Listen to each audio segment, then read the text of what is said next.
Somebody asked a question last night, and it was one of the most interesting, important questions for me in the time we've been here in Rishikesh. So I want to share with you what this question was.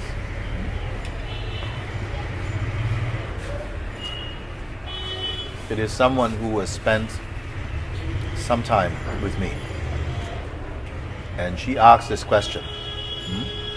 She said,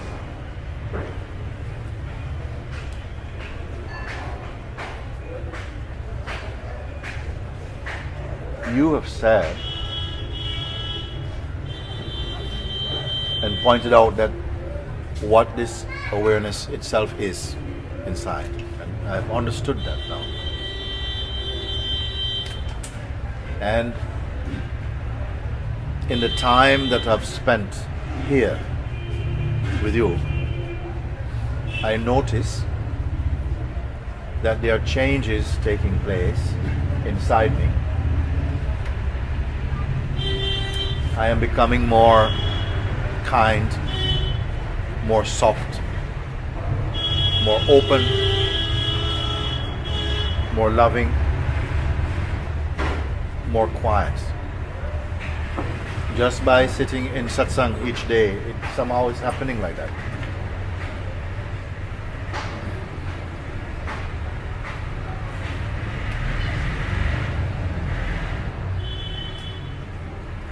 So she's asking, I want to know,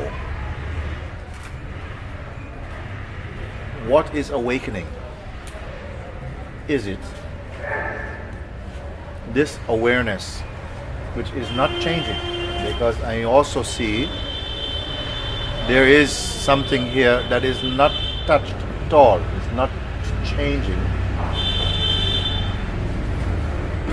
It's not getting older. It's not growing. It's constant. Something is here like this. Yet, at the same time, I see this other side which is changing. It's becoming more kind, more open, more gentle, more loving, more intuitive. So what is awakening? Is it this thing which is not changing? Or is it that this changeful side, which is becoming more and more kind, more and more subtle, is it that this will gradually become so refined and so kind that it becomes awakened?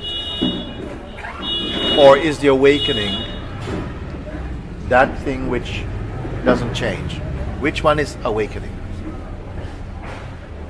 I said I was so happy, because questions of this nature,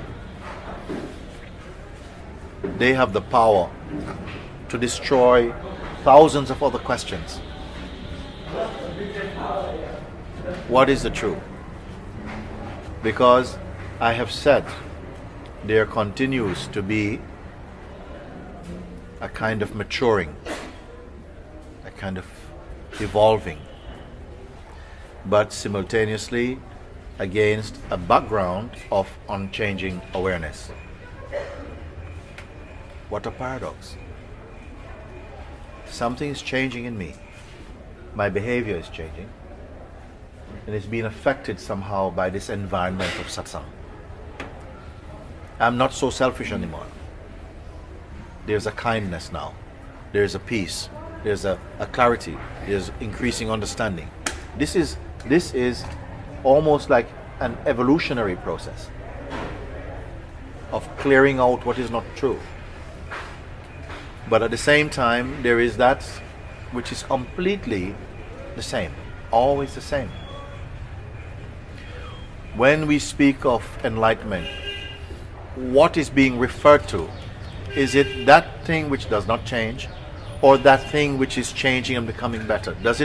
Where does it go, this change? And does it ever come to an end? Is it? Both are true.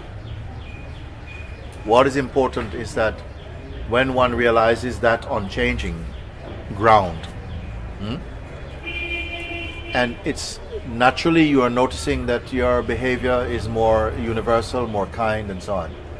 That is the perfume that arises out of the root seeing, which is unchanging. That can be called timeless.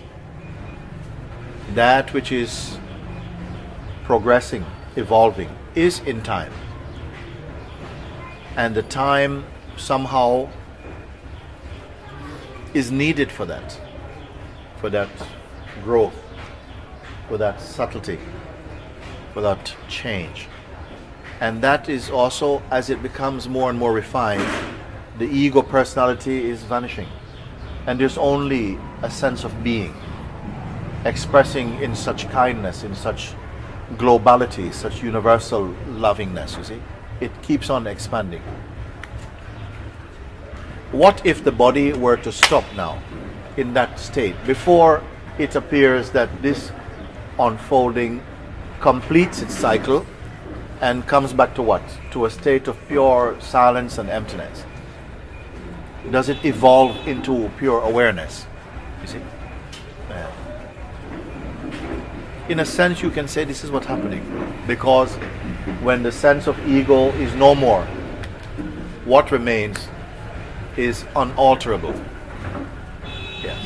While the body is here, then consciousness enjoys diversity, duality, but at the same time it is the unity inside the duality.